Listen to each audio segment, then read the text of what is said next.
Hello everybody, John Fenn here once again, supernaturalhousechurch.org, and talking about the process of discipleship. Today talking about family in heaven, and today I'm going to be sharing with you from some experiences I had when I was given a tour of heaven some years ago. And I thought about this long and hard about putting this on Facebook Live and what people may think or something like that. But you know what the truth is?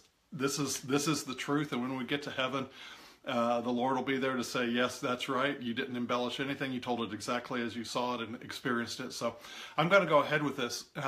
Over the winter, there have been a lot of friends who've had family who's passed on, and we've had our own bouts with our handicapped son that, while not rising to the occasion of a crisis like that, it's an ongoing burden in our lives, an ongoing thing that we have to deal with in our lives. And so I was remembering back to when I was given a tour of heaven and some of the things that I saw. And so I'll share that here this morning a little bit. The first thing I saw, one of the most remarkable things I saw, was when we were walking by, and I say we, there was an angel that was showing me around heaven. And there were a group of people and a little girl and a little boy sitting under a tree with about 12 or 14 adult relatives around them. And I knew somehow as we passed them, I knew this little girl and boy, were sister and brother.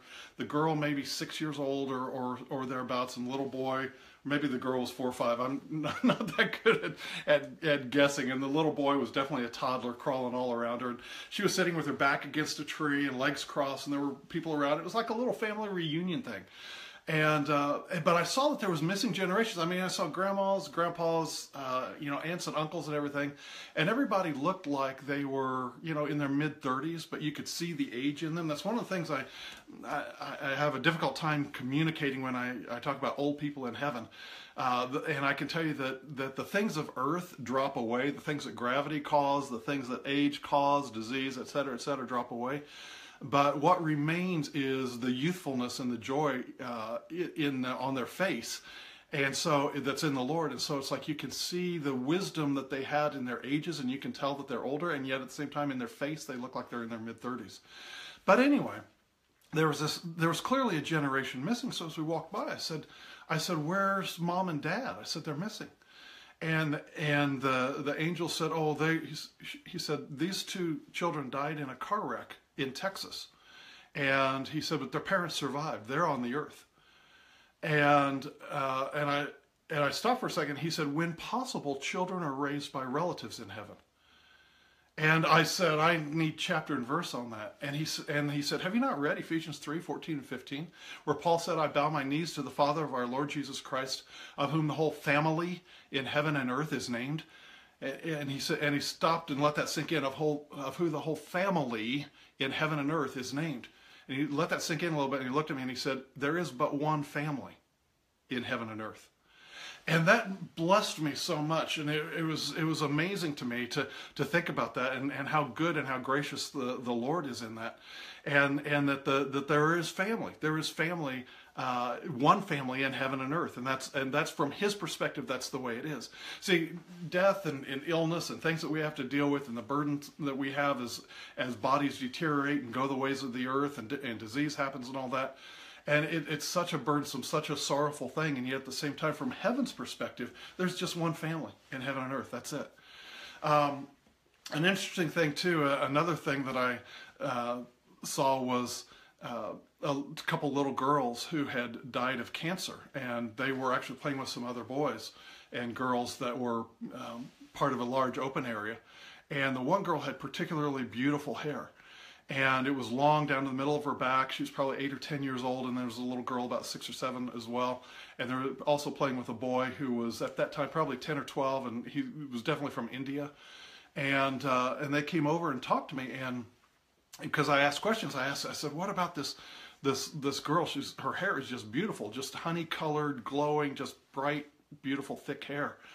And he said, and the angel was talking, he said, "This is the goodness of your Father." He said when she was going through her cancer treatment, she lost all of her hair.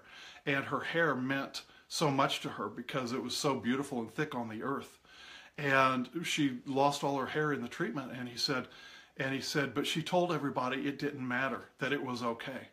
But he said, your father knew that she was just being brave and telling people that because in her heart she really mourned the loss of her hair. And he said this, he said, so when she got here, your father made sure that she had that thick, beautiful hair once again. And I think the goodness of it and the thing to take away and the thing to share this morning is just the reality that we are eternal beings, that we don't need these physical bodies to live forever. You know, I go back to something that I share several times and many times and quite often, and it goes back to a conversation Barb and I had back when we were first married with her grandmother, who was about 90 years old at the time. She lived to age 92. And her grandma was there in the nursing home, confined to a wheelchair. You know, she'd been a farm wife all her life and everything. And she said this to us. She chuckled, and she said, you know, inside I still feel like that 17-year-old girl who could run through the orchard, you know, out at the farm. But there she is, you know, 92-year-old woman sitting in a wheelchair. And that point, inside I feel like that 17-year-old running through the orchard. That's proof that we don't need these physical bodies to live, because the bodies change around us, but we ourselves are the same person. And there will come a time when these bodies will lay down before we receive a glorified body, but there will come a time when these bodies of the earth will lay down and our spirit and soul go on unchanged. But I wanted to just share that this morning as I'm thinking about one family in heaven and earth. One family in heaven and earth. And one other thing I'll share, and I'll throw this out there, and it's you know, I write about it in my book, Pursuing the Seasons of God, some of the experiences that I've had. But I was taken to an area where I saw a bunch of angels standing, and they were all standing like this with their hands just like this in front of them, and they were very solemn. When I say angels, they looked just like men. These guys were big, at least my size. I'm 6'6", almost 2 meters tall, and you know, and they were all standing like this, very solemn, shoulder to shoulder, rank and file, and I noticed that each of them had this white spherical ball in their hands, like hovering in between their hands. And you know, on earth that looks like a running back for American football about to receive the ball, and he goes like this so the quarterback can put the ball there and he can clamp down on it and go. But these angels were just standing there like this with this white kind of spherical ball, kind of foggy looking on the outside. It was fuzzy and foggy looking on the outside, and it was just hovering there between their hands. And I stopped and I looked at the angel. I said, "What am I seeing? Just rank and file, just thousands upon millions, actually, probably." And he said, "This is where all the miscarried and aborted babies go, and in the ages to come, they will fulfill their destinies." And I wanted to what I was looking at, what actually happened is I about the same time he said that, I had just desired to see what is in that fuzzy ball that these angels were there between their hands. And when I looked, you know, just had that thought, Father, I'd sure like to see that. I was able, suddenly my eyes were open to be able to see into that. And I saw babies like growing in wombs. And they were at all different stages, and all these angels were just standing there. And I didn't see the transition. I don't know how that happens.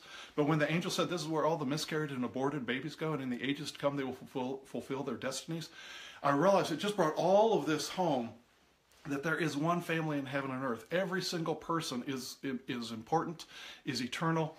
And I go back to and finish thoughts about how the relationships are all that matter. The relationships are really all that matter. The earth will be turned inside out and reserved for fire, Peter said. You know, there's going to be a new heaven and a new earth. But people are forever. Barb was reading to me a testimony of a woman who found herself in a bunch of rubble in a collapsed building, a building that had been blown up, actually, and she was in the rubble of it. And as she lay there unsure whether she was going to live or die, she reviewed her life. She'd been a career woman. She was single, just concerned about career and money and status and social climbing and all the different things. And she lay there with rubble all over, and she realized, she said, that she'd lived just such a selfish life, that the only thing that really mattered to her was not her bank account or her status or her positions on all the boards of directors and all that stuff. The only thing that mattered to her were the people in her life. And she determined, she said, "God, you know, if I get out of here, then I'm going to change my life." And she did that. She now is had lost a bunch of weight. She'd gone from morbidly obese to losing a bunch of weight, runs marathons, married, you know, all the things where she reordered her life. And so, you know, a mix of thoughts here this morning as I'm dealing with things. I'm about to leave for a doctor's appointment for our son because of some of his behavior and some of the things going on, and thinking on eternal things, thinking about the burden of bodies that fail and are flawed and diseased and everything, and thinking back to what I saw in heaven, how there's one family in heaven and earth, and that children do grow up. Everyone appears to grow up to about age 30, 35, something like that, and how that is real. that inside, even though I'm going to be 59 years old this year, 2017, inside I still feel like I could dunk a basketball. You know what? I can't dunk a basketball anymore. I feel like I could on the inside, but I'm not going to try that with my body. So I just want to leave you with that. There's one family in heaven and earth. People are what matters. Relationships are what matters. And when the Lord comes back and he says, I was hungry, thirsty, naked, sick, in prison, you fed me, clothed me, watered me, gave me food, visited me, whatever the case is, it demonstrates that our priorities should be each other. They're each other. So make the priorities in your life the people who matter the most. All right, God bless. Next week.